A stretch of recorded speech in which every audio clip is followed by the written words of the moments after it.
یہ کہانی ایک ایسے سپاہی کی ہے جو بولتا کم تھا مگر سنتا بہت، جو منظر کے پیچھے رہ کر فیصلے کرتا اور جس کے فیصلوں نے قوم کی سمت بدل ڈالی۔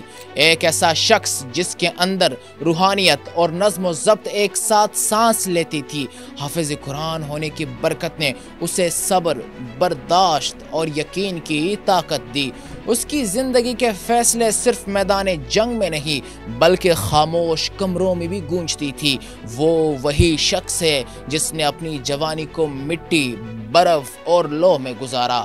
شمالی علاقوں کی چوٹیوں سے لے کر خفیہ محاذوں تک اس نے اپنی قیادت اور حکمت عملی سے وہ کارنامے سر انجام دیے جنہوں نے پاکستان کی عسکری تاریخ میں ایک نیا باب رقم کر دیا۔ ناظرین کرام، ہم بات کر رہے ہیں پاکستان فوج کے سپہ سالار اور field marshal general Syed Asim Munir کے بارے میں۔ جنرل سید عاصم منیر 1968 کو راولپنڈی میں پیدا ہوئے۔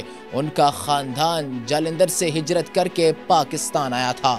والد سید سرور منیر تھے، ایک باعزت اور تعلیم یافتہ شخصیت کے متحمل تھے۔ عاصم منیر نے قرآن مجید حفظ کیا تھا جس سے ان کی شخصیت میں روحانیت اور نظم و ضبط کی جھلک نمایاں تھی۔ انہوں نے پاک فوج میں شمولیت اختیار کی اور مسلسل ترقی کرتے ہوئے اعلیٰ ترین منصب پر فائز ہو گئے۔ اس نے 2014 میں شمالی علاقوں میں بطور کمانڈر خدمات سر انجام دی، پھر 2016 میں ملٹری انٹیلیجنس کے ڈائریکٹر جنرل بنے۔ کچھ عرصے بعد 2018 میں وہ ملک کے سب سے حساس ادارے یعنی ISI کے سربراہ مقرر ہوئے۔ کہا جاتا ہے کہ اس کے فیصلوں نے کئی پوشیدہ خطرات کو سامنے آنے سے پہلے ہی بے اثر کر دیا۔ اس کے بعد اس نے کور کمانڈر گجرانوالہ اور JHQ میں کمانڈر ماسٹر جنرل کے طور پر اپنے خدمات سر انجام دیے۔ وقت گزرا، حالات بدلے، مگر وہی سپاہی اپنے عزم پر قائم رہا اور 29 نومبر 2022 کو پاکستان کا chief of the army staff بن گیا۔ پھر 20 مئی 2025 کو ریاست نے اس کے تجربے، قیادت اور استقامت کے اعتراف میں اسے فیلڈ مارشل کے عہدے پر فائز کر دیا، ایک اعزاز جو پاکستان کی تاریخ میں محض دوسرا موقع تھا۔ مگر ہر کہانی کے دو پہلو ہوتے ہیں۔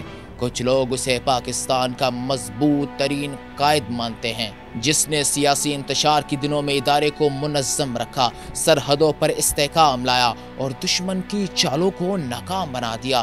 مگر ناقدین کہتے ہیں کہ اس کی قیادت نے فوج کو سیاست کے قریب کر دیا، اظہار رائے پر دباؤ بڑھایا اور طاقت کے توازن کو شہری اداروں سے دور کر دیا۔ بعض حلقوں کے نزدیک وہ ایک خاموش سپاہی ضرور ہے مگر ایک ایسا سپاہی جو ہر قدم ناپ تول کر رکھتا ہے، چاہے وہ میدان جنگ ہو یا اقتدار کی راہداری۔ اس کی کہانی میں کوئی ہیرو یا ویلن نہیں، بس ایک انسان جو اپنے ایمان، ذمہ داری اور قوم کے بوجھ کے درمیان کھڑا ہے۔ ایک ایسا شخص جس کی خاموشی میں فیصلوں کی گونج ہے اور جس کی نگاہ میں پاکستان صرف ایک ملک نہیں بلکہ ایک امانت ہے۔ یہ کہانی ایک جنریل کی نہیں ہے، یہ عہد کی داستان ہے، پاکستان کی اور اس کے خاموش محافظ کی۔